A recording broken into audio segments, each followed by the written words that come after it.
Terima kasih Yang Berhormat Menteri atas jawapan. Saya pasti Yang Berhormat Menteri juga tahu sejak pengenalannya PLKN, program ini mencatat 22 kematian sejak Disember 2003, termasuk pembunuhan yang melibatkan anggota pelatih pada September tahun lepas. Dan pada 2004, seorang pelatih berumur 17 tahun telah dirogol oleh fesi kem PLKN sendiri. Maka persoalan saya berbalik kepada soalan asal. Apa dia? Tujuan PLKN seperti yang Berhormat Menteri sebut untuk memupuk keharmonian kaum, agama dan integrasi kebangsaan. Saya rujuk ada dua kajian yang dihasil oleh Universiti Melaya dan juga Universiti Islam Antarabangsa. Kedua-duanya mendapati pertama, aspek negatif PLKN tidak memupuk, maksudnya mewujudkan diskriminasi kaum, kata-kata dari Universiti Melaya. Yang kedua, tidak punyai kepakaran yang berkesan dalam melatih pelatih-pelatih untuk berminat dalam isu agama. Maka persoalan saya, apakah Kementerian bersedia untuk membuat satu kertas putih siasatan menyeluruh terhadap kematian dan keberkesanan program sebelum meneruskannya? Dan kedua, adakah Kementerian juga mendukung calon-calon Barisan Nasional dan Pilihan Raya Kecil untuk melawat kem-kem tersebut seperti yang dilihat semasa calon MCA Saudari Chiyomi Fan pergi melawat ke kem Taman Delima Kajang. Saya nak faham apakah hasrat dan bagaimanakah langkah-langkah ini dapat memenuhi objektif yang digariskan. Terima kasih. Ya, Sila Menteri. Terima kasih Yang Berhormat. Nampaknya Yang Berhormat cuba mewujudkan persepsi yang tidak baik berkaitan dengan latihan khidmat negara ini. Saya rujuk laporan. Datuk Menteri, minta maaf Speaker, saya rujuk pada laporan Universiti Melaya, Universiti Islam Antarabangsa. Please, kalau boleh jawab. Bukan persepsi, ini laporan universiti. Laporan, patut Menteri baca. Ya. Laporan ni lain dia, Yang Berhormat, sebenarnya laporan ini siapa-siapa pun boleh buat laporan. Yang Berhormat Tenom besok boleh menubuhkan satu pasukan. Yang Berhormat, ini universiti. Universiti kat saya minta. Ya, Lembah Pantai. Dia Lembah Pantai tak boleh berdialog macam ni Bagi peluang Menteri jawab. Ya, yang lain dia Peluang dia. Ya. Laporan ni saya katakan tadi siapa-siapa pun boleh buat laporan. Tapi sama ada laporan itu dibuat secara komprehensif atau tidak, atau hanya mengambil sampel-sampel tertentu khususnya mereka-mereka yang memihak, itu pun adalah merupakan sesuatu laporan yang kita boleh pertikaikan. Seperti saya kata tadi, Yang Berhormat Tenom sendiri kalau dia nak tubuhkan satu laporan pun boleh besok atas kapasiti beliau sebagai ahli parlimen yang concern, parliamentarians, itu pun boleh.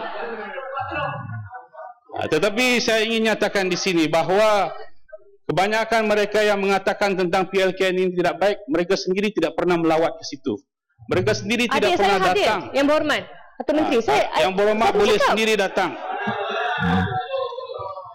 Lembah Pantai, ini peraturan. Bagi the peluang, bagi this is my floor. Yang Berhormat baru 2 penggal, saya sudah 3 penggal.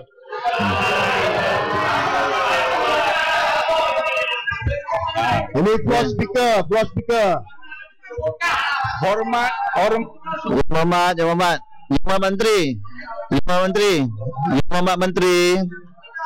Sila teruskan jawapan Hormat kepada peraturan Dewan.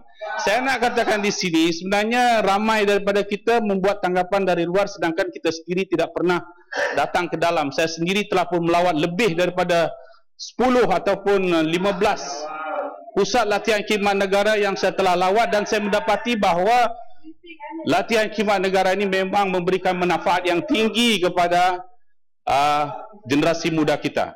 Saya nak nyatakan di sini juga, Yang Berhormat sendiri tak tahulah sama ada mengantar siapa-siapa ahli keluarga ke PLKN, tetapi Yang Berhormat Bagan, Yang Berhormat Perdana Menteri, Yang Berhormat Ketua Menteri Pulau Pinang sendiri pun ada mengantar anak beliau ke kem PLKN, dan beliau tidak ada apa-apa komplain berkaitan tersebut kerana beliau sendiri dapat melihat mungkin anak beliau mendapat faedah daripada program PLKN itu. Seperti yang saya nyatakan tadi bahawa kes-kes kematian ini sebenarnya memang kita tidak nafikan ada berlaku, dan kita tidak pernah menyelundungi kes-kes ini, dan kes yang disebutkan tadi itu adalah memang kejadian pergaduhan hanyalah 2. iaitu daripada 20 kematian, yang lainnya adalah melibatkan mereka-mereka yang mempunyai penyakit-penyakit yang tidak diisytiharkan.